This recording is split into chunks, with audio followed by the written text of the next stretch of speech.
जब सफलता के करीब पहुंचते हैं तो अपना काम करना बंद कर देते हैं। ऐसे ही एक कहानी है, एक बहुत पहले एक गांव में एक राजा हुआ करते थे। जैसे पहले राजा महाराजा का टाइम था, और वो राजा जो थे वो मतलब पूरे दूसरे राज्य में भी प्रसिद्ध थे, मतलब उनका राज दूसरे में भी चलता था। जैसे अगर दूसरे किसी राज्य के अगर राजा आते थे उनके राज्य में तो वो उनको कुछ भेंट देते थे, मतलब उपहार कुछ न तो कुछ देते थे। एकदम ध्यान से सुनिएगा, है ना, कोई न तो कुछ देते रहते थे। कोई राजा आया कुछ देता था, कोई आया कुछ देता था। ऐसे एक बार की बात है, एक बार दूसरे राज्य के एक राजा आते हैं, और वो राजा उस राज्य के जो पहले राजा हम बोले थे उसको एक सुंदर सा पत्थर उपहार करते हैं, और वो पत्थर उस राजा को बहुत ही सुंदर लगता है, अच्छा लगता है, जिसके कारण वो राजा अपने मंत्रियों को आदेश देते हैं कि इस पत्थर से मूर्ति बनवाया जाए और उस मूर्ति को रखा जाए हमारे राज्य में, और उसका रोज अर्चना किया जाए।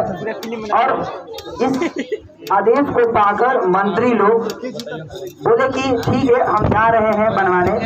वो मंत्री अब राजा का आदेश पाकर जंगल में निकलते हैं कलाकार ढूंढने के लिए, यानी मूर्ति के मूर्तिकार ढूंढने के लिए निकलते हैं।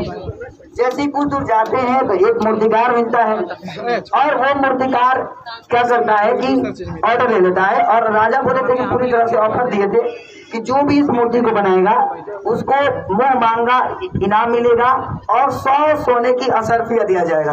आप सोने की असरफिया समझ ही रहे हैं, जो कि बड़ा ही महत्वपूर्ण भूमिका रहती थी पहले के टाइम में। राजा महाराजा का मतलब था ही वो सबका जमाना। तो उसके लिए जैसे ही वो सोना मूर्तिकार बड़ा ही खुश हुआ और तुरंत ऑर्डर ले लिया कि हम बनाएंगे।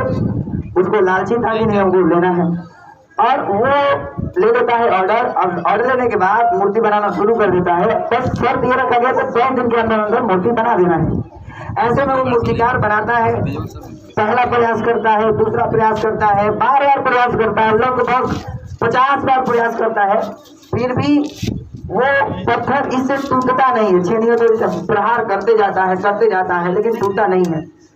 अंत में वो एक बार मंत्री से बोलता है कि मैं अंतिम प्रहार करूंगा, नहीं तो मैं छोड़ दूंगा, मैं इसको मूर्ति नहीं बनाऊंगा। तो 11वां बार जब प्रयास करता है तो पर भी नहीं टूटता है। तो वो मूर्तिकार बोलता है कि अब हम नहीं करेंगे इसको प्रयास।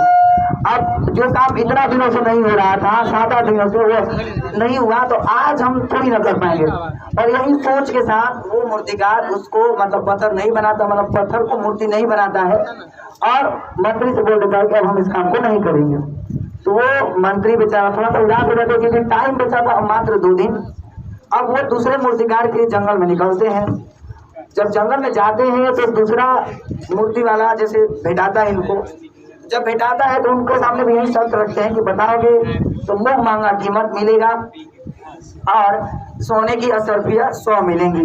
तो वो भी उसके अंदर भी उल्लास खुशी आ जाता है, जिसके कारण वो रेडी हो जाता है। जब वो बनाता है मूर्ति, मतलब वो प्रयास करता है, जैसे वो प्रयास किया था वैसे ही करता है। ये मात्र एक बार छेनी उठाता है, मारता है, और पत्थर टूट जाता है। जैसे ही पत्थर टूट जाता है तो ये मूर्ति बना देता है। अच्छा से मूर्ति बना करके मंत्री को सौंप देता है, और मंत्री अपने वादे के अनुसार उसको 100 असरफिया और पैसा दे देते हैं। मुंह मांगा जितना मांगे थे वो दे देते हैं।